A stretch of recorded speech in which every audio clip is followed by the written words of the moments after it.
Bill Hudspeth, Marietta, Oklahoma. We background steers and heifers.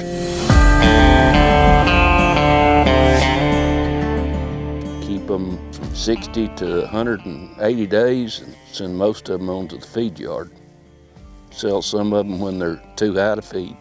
Been here for 23 years, and I've backgrounded cattle for 35, 40 years now. Some for me, some for others. When I lived in Texas, we backgrounded a lot of cattle for other people. Most of them have been high-risk cattle, lots of cutting bulls. I have been buying a few cattle out of Oklahoma City and El Reno, some wean cattle, when I could afford them. We've kind of changed up some in the last few years and try to eliminate the cutting bulls and mainly go with steers and heifers that most of them are bought within, well, most of them come out of 2 sale barns across the line in Texas. That's primarily what we do. We did have a cow-calf operation, and we kind of let the cows get some age on them, and then the drought hit this summer and we liquidated all the cows and the calves, and we're pretty much 100% stockers now. Well, we started out with MB1. I'll be honest, I was a little skeptical. Instead of mass treating with antibiotic, we started using the MB1, I don't know what, 3 years ago? This year's the first year that we've used the Feel-Rite pretty much 100%.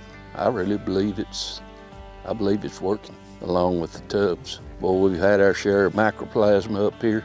Billy developed a microbe that we sprayed about 400 acres with, and maybe it's just fate, I don't know, but we have not had an outbreak of mycoplasma in a couple of years now. So not to say we've eliminated sick cattle, we haven't. We keep our death loss to a pretty bare minimum. Of course, I'm older now, I can't ride a horse like I used to, so I use a dart gun a lot. We treat everything outside with a dart gun, but if we happen to have them in the pens when we're sorting or revacking, we'll use the lung score and the Feel-Rite and maybe another round of MB1 plus maybe some antibiotics. And it's helped turn some cattle around that I really didn't think would ever make it. It's a good product for what it costs compared to fertilizer at most times of the year. If you're just needing something to kind of kickstart or boost some grazing, or mainly ryegrass this year, we're gonna use some. We'll also use some fertilizer with some blends on some of it, but you can't see it now, but even in this pasture, there's a lot of ryegrass in here. And it's a good product. Well, between the Feel-Rite and the MB1, and we also use therapies. Every hoof that goes through the first time gets all 3. Cost about $9 for all of it, according to my figures. The cheapest antibiotic you could use, 15, I don't know what it costs now, but it'd be 15 to 20 bucks per head. And it's good for maybe a week at the most, other than last week when we got those big rains that lasted for about 3 days, and they weren't cold rains, but it was just a lot of rain in a short period of time, and I had some cattle break. It always takes 2 or 3 days after a storm of some kind before they really go to showing up, and they did.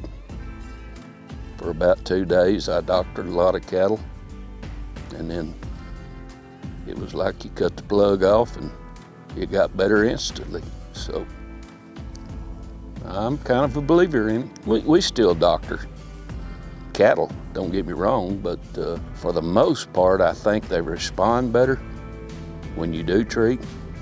You'll always have some that don't, naturally, but so I have to come back and doctor a few again, and we kind of keep pretty good close track of what we're doctoring.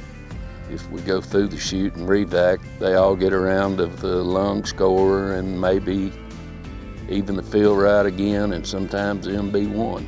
If something's really, really bad, they'll get another round of antibiotic, but not too often. Like I say, I was kind of skeptical of all this at one time. They're making me a believer.